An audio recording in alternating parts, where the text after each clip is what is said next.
Évangile selon Luc, chapitre 6.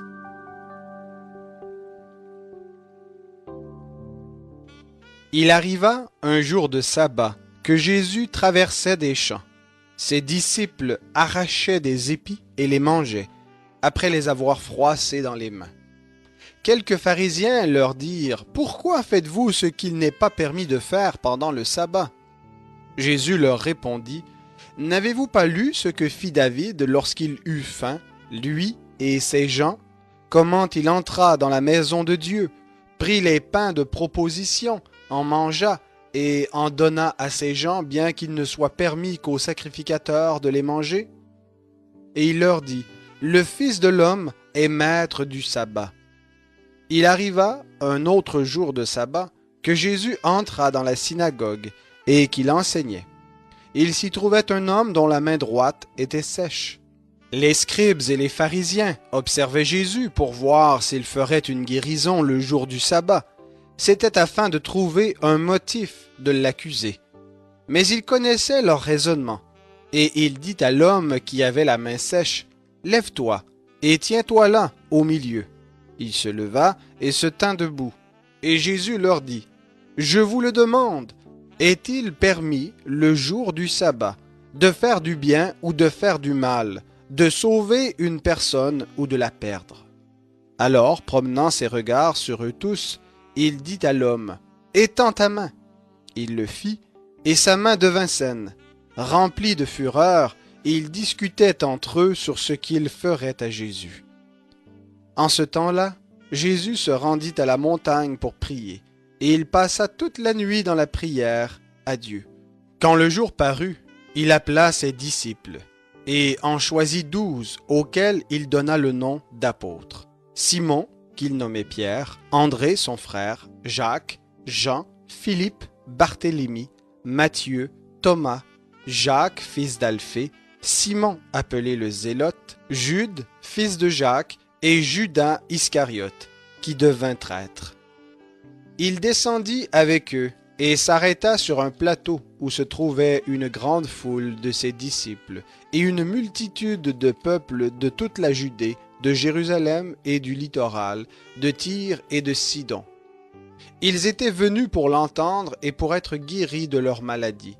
Ceux qui étaient tourmentés par des esprits impurs étaient guéris, et toute la foule cherchait à le toucher, parce qu'une force sortait de lui et les guérissait tous. Alors il leva les yeux sur ses disciples et dit, « Heureux, vous les pauvres, car le royaume de Dieu est à vous. Heureux, vous qui avez faim maintenant, car vous serez rassasiés. Heureux, vous qui pleurez maintenant, car vous serez dans la joie. Heureux serez-vous lorsque les hommes vous haïront, lorsqu'ils vous chasseront, vous insulteront et rejetteront votre nom comme infâme à cause du Fils de l'homme. Réjouissez-vous en ce jour-là et tressaillez de joie, parce que votre récompense sera grande dans le ciel. Car c'est ainsi que leur Père agissait à l'égard des prophètes. Mais malheur à vous, les riches, car vous avez votre consolation. Malheur à vous qui êtes rassasiés maintenant, car vous aurez faim. Malheur à vous qui riez maintenant, car vous serez dans le deuil et dans les larmes.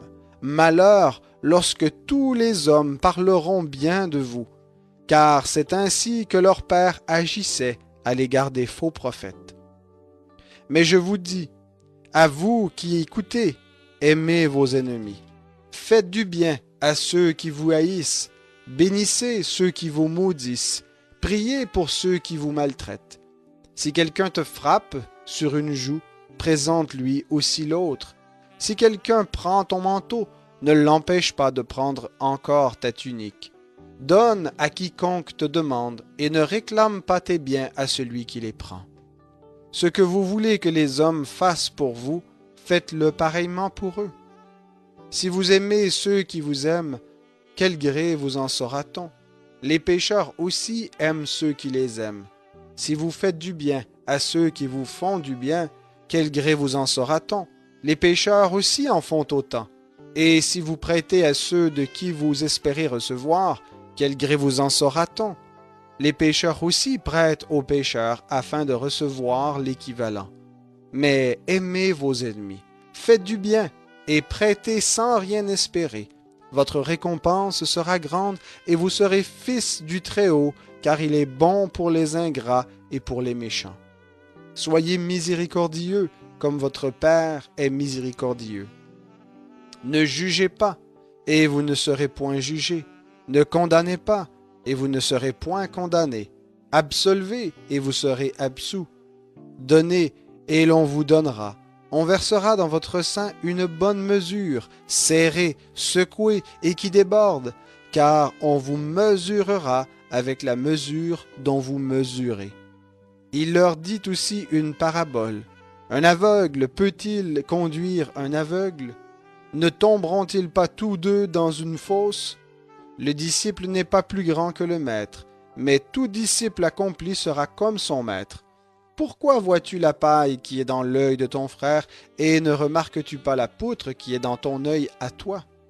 Ou comment peux-tu dire à ton frère, « Frère, laisse-moi ôter la paille qui est dans ton œil, toi qui ne vois pas la poutre qui est dans ton œil? Hypocrite, ôte premièrement la poutre de ton œil, et alors tu verras à ôter la paille qui est dans l'œil de ton frère. Il n'y a pas de bon arbre qui produise du mauvais fruit, ni de mauvais arbre qui produise du bon fruit. Car chaque arbre se connaît à son propre fruit. On ne cueille pas des figues sur des épines, et l'on ne vendange pas des raisins sur des ronces. L'homme bon tire le bien du bon trésor de son cœur, et le mauvais tire le mal de son mauvais cœur, car c'est de l'abondance du cœur que la bouche parle. Pourquoi m'appelez-vous Seigneur, Seigneur, et ne faites-vous pas ce que je dis? Tout homme qui vient à moi entend mes paroles et les met en pratique. Je vous montrerai à qui il est semblable. Il est semblable à un homme qui bâtit une maison. Il a creusé profondément et posé le fondement sur le roc. Une inondation est venue, et le torrent s'est rué contre cette maison, sans être capable de l'ébranler, parce qu'elle était bien bâtie. Mais celui qui entend et ne met pas en pratique est semblable à un homme qui a bâti une maison sur la terre, sans fondement. Le torrent s'est rué contre elle. Aussitôt, elle s'est écroulée et la ruine de cette maison a été grande.